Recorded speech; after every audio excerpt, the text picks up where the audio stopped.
Salam, sənin səsin verilişinə baxırsınız. Şirvanın Bayramlı qəsəbəsinin sakinləri deyir ki, yaşadıkları evin heç bir şəraiti yoxdur. Evdə nə hamam, tualet, nə də kanalizasiya var.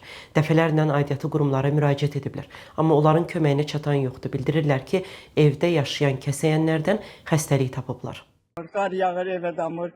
Nə bilim, Allahın yaratdığı bu quşlar hamısı evin içində. Muşlar, Allaha and olsun, yapışqan almaqdan mən bezmişəm. Siçan tutmaqdan. Bu dəqiqənə bax, evə girginən yapışqanın biri o başladı, biri bu başladı. Siçanlarla, kərtənkələrlərlə. İlin bu vaxtında, belə evdə, bu bolluq vaxtında, neft olan ölkədə belə yaşamaq olar? Yox. İstəyirsiz girib evə də baxa bilər. Mənim anam sağlam idi, mənim anam evdə xəstəlik tapdı, öldü. Mən də ev istəyirəm, mən də yaşamaq istəyirəm. Mən süründə da. Fədail Nəcəfov Laçının Ağcakənd sakinidir. Bildirir ki, işsizliklə bağlı dəfələrlə Laçın rayon icra başçısının qəbulunda olub. Amma dolanması üçün ona iş verən yoxdur. Bir rayonun icra başçısı Aqil Nəzəri və onun müavini bir vətəndaşı ilə maraqlanmır, bir problemin həll eləmir. Biz bununla bağlı dərdimizi kimə deməliyik? Bizim başçımız var, icra başçımız var, Aqil Nəzəri. Gündə gedirik bunun qəbuluna ki, vəziyyətimiz ağırdır. Çox ağır durumda yaşayırıq. Heç bir yerdə işləmirik. Dövlətdən 120 manat çörək pulu alıram. Bu da kommunal xərclərin ödəmir.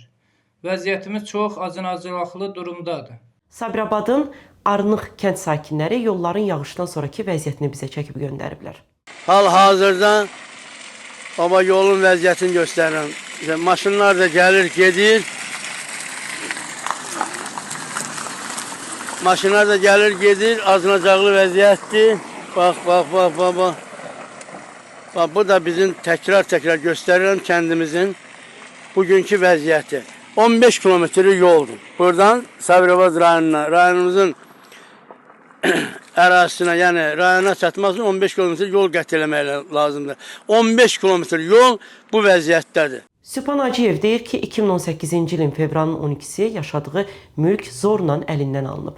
Gəncədə Əziz Əliyev küçəsində yerləşən mənimsənilən evinin pulunu isə hələ də ala bilməyib. 2018-ci ilin fevral ayına 12-sinə kimi bu ünvanda yaşamışam. 2018-ci ilin fevral ayının 12-si Mustafa Maharət, Elmar Vəliyev, Acar avtoyolunun işçisi Süleymanov Nərman tərəfindən əlimdən alınaraq verildi Acar avtoyolunun sədri Salih Məmmədova. Əlimdən zorla alındı bu mülk mənim. 2021-ci ildə hardasa da qış sotun pulunu cüzi olaraq mənə verdilər.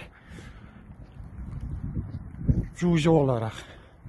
14 sotum qaldı. Düzdür, qış sotla razılaşmışıq, barışmışıq. Düz bura kimi gəlir. Düz bura kimi. Əlimdən olaraq zorla əlimdən aldı. Bana bax, düz bura kimi. Hansı məqsədəndə əlimdən alındı, verildi Salih Məmmədova. Cənab Prezident Gəncə şəhərinə gəlməyə 3 gün qalmış. Cənab Prezidentin babasının adına olan, Əziz Əliyev adına olan küçə asfaltlandı. Onun pul əvəzində mənim bu yerim əlimdən alındı, verildi Salih Məmmədova. Yaxşı, qış sotla razılaşdıq və mənim 14 sotumu niyə əlimdən aldınız, vermədiniz? Niyə, hansı məqsədlə? Bunu bütün Cənab Prezident, bütün hamı da bilir. Hamı da bilir bunu. Hikmət Hacıyevin muavini də bilir. Nüsrət müəllim, deputatların dördü də bilir. Nə bilim. Bu həftəlik bu qədər. Şikayətlərinizi videoya çəkib bizim WhatsApp nömrəmizə göndərə bilərsiniz. Hələlik.